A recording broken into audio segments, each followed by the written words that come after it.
أفلح من صلى على محمد وآل محمد. شلونكم وش أخباركم؟ رمضان كريم عليكم وعلينا. طبعا أكيد صار الهواء قاطع عليكم، بس اليوم حبيت أشارككم في مقطع صغير وشروحات كلش بسيطة. طبعا تدرون بي أكيد أنا جناي مال السلكي، من زمان أحب السلكي وأجنيه، فبما أنه أجني السلكي ولازم أطلع ألوان أو في الشغلات حلوة. طبعا هو أنا طلعت اللون الريد الأحمر، واكيد الريد الاحمر موجود بس بندره. قدرت اوصل انه للريد اللون الاحمر تقريبا 50%. ومثل ما جاي تشوفون عند هاي الدجاجه هنا، طبعا ضاربت بين اللون الاسود وبين اللون الابيض والحني والذهبي. يلا وصلت لهاي الالوان مثل ما جاي تشوفون. هذا الديج وهذا اللون مالته، وهاي الدجاجه وصلت للون تقريبا 40% اللي هو او 50% اللي هو اندر لون بالسلكي واللون الريد الاحمر. راح اجيب لكم دجاجه صفراء حتى تقدرون تميزون. طبعا جبت لكم هاي الدجاجه الصفراء حتى تميزون بين الالوان الاصفر الصافي وبين الريد الاحمر.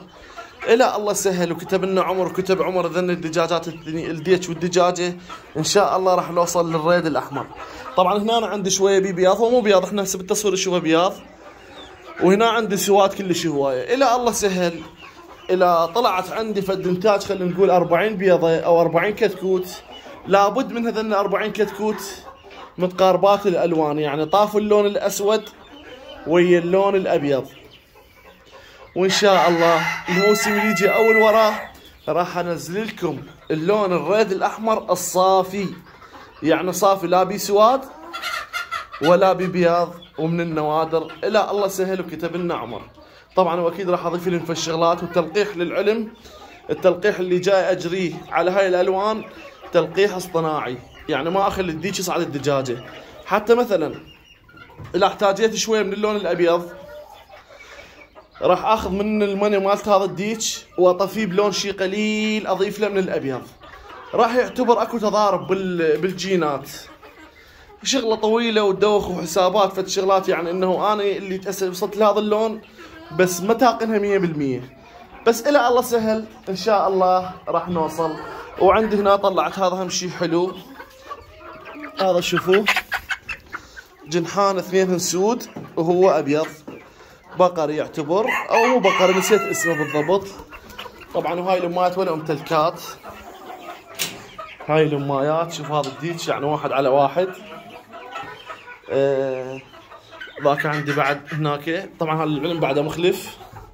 هاي دجاجه، هاي دجاجه. طبعا الدجاجات ممتلكات. بعد الدجاج اللي عندي مقبض.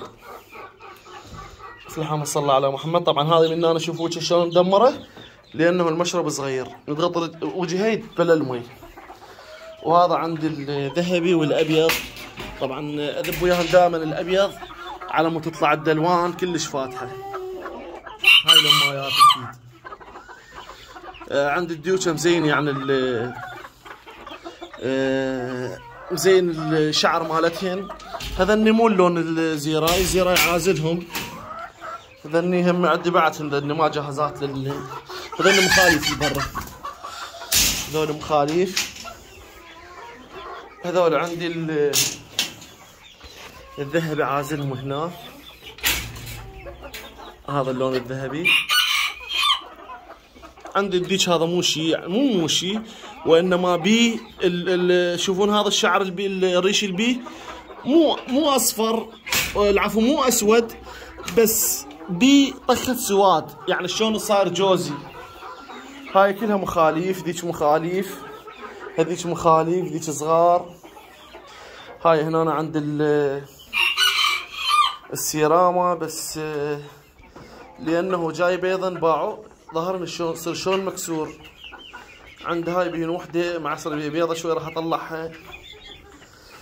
حبيت اشارككم المحميه، وصح صار الهوايه كلش هوايه قاطع بسبب شويه انه مجال ماكو ظروف، واكيد هسه شهر رمضان وشويه يصير عندنا وقت، وحبيت اصور لكم واشارككم. طبعا هذا الانجاز، وما راح يعرف هذا الانجاز بس الجناي، لانه هيك شيء مو بسهولة واحد يوصل له. يعني انا تقريبا صار لي سنة ونص يلا وصلت لهذا الشيء. مو عبالكم انه صورت هسه وشرحت، لا، سنة ونص تقريبا يلا قدرت اوصل لهاي الالوان. وقلت لكم لحد هسه 40%، يعني نسبة كلش قليلة.